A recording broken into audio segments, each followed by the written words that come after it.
Prima di iniziare questo, diciamo, un giretto del circuito che abbiamo fatto a Siniscola, anche per far vedere che in Sardegna, oltre naturalmente a altre parti, tipo Serdiana in primis, con un impegno che è durato molti anni e continua da parte di Carlo Unali, anche a Siniscola abbiamo voluto fare una cosa diversa per dare la possibilità ai bassotti, ai terrier, quelli che possono entrare in queste tane da 18x20, di potersi allenare e poi chissà, magari un altro giorno anche di fare delle gare.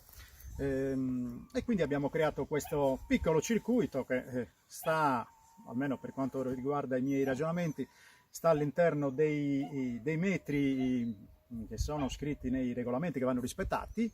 E niente, oggi volevamo far vedere in diretta degli amici appassionati di terrier o di bassotti, o anche appassionati di caccia o di natura in generale. Volevamo far vedere dal vivo un po' come si muovono i cani dentro questi circuiti, naturalmente al buio, con delle, diciamo prima, con delle misure specifiche. E niente, ci tenevo a ringraziare 3 persone in particolare. Prima di tutto mio padre, che mi ha regalato questo terreno e dove purtroppo, secondo lui, glielo sto trasformando, ma naturalmente il terreno non poteva rimanere com'era per poi fare le diverse attività che vogliamo fare, e quindi sono state messe diverse recinzioni che consentono però di allenare diversi tipi di cani, eccetera. Devo ringraziare per quanto riguarda questa, io la chiamo mini tana o tana aria, perché come vedete ha la forma di un ragno, e inoltre ho pensato anche al nome della mia prima cagna, che si chiama Aria, e sapete che l'Aria è un ragno velenoso sardo, e niente, ho pensato a questo nome.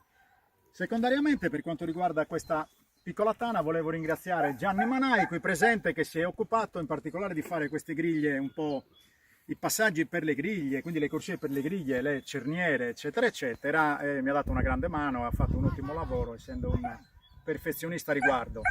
Ringrazio naturalmente anche Bastiano, che si occupa di edilizia in generale, di materiali per l'edilizia eccetera, che mi ha consigliato i materiali da utilizzare, quindi blocchi in cemento. Inoltre mi ha consigliato e mi ha dato una grandissima mano a preparare i coperchi con materiale OSB, quindi con delle sue attrezzature li abbiamo fatti a misura, in modo tale che consentano appunto di coprire bene la tana e che non entri sicuramente la luce non consentita per quanto riguarda appunto questi circuiti. Sì, poi ringrazio tutti voi che siete qui, amici di compagnia di caccia, amici di tante altre cose, amici cuochi che vengono ogni volta, organizzo qualcosa, a dare una mano, quindi vi ringrazio tutti. Adesso proviamo con l'amico esperto, secondo me il più esperto, insieme a un amico che oggi è fuori per delle gare in Sardegna, esperto dico sicuramente per quanto riguarda la tana, ma anche per altre attività che riguardano i nostri piccoli grandi cani. Il nostro Carlo per esempio ha i famosi Jack Russell, che oggi ci farà anche vedere in azione. Grazie della collaborazione, per tutti i consigli e per tutti gli aiuti. Partiamo mettendo dentro la signora, che ovviamente non si vedrà perché deve essere fatto tutto all'interno della tana, sia per una sicurezza della volpe che del cane.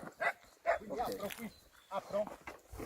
Allora, facciamo una cosa, facciamo un circuito dove la volpe entra, va nel primo forno, fa il saliscendi e facciamo fare un abbaio già in quel forno là, in maniera tale da non fare un circuito da qualche cosa di più pratico. Qui, quindi il salto lo facciamo con un bassotto dopo. Ok? Aspetta un attimo.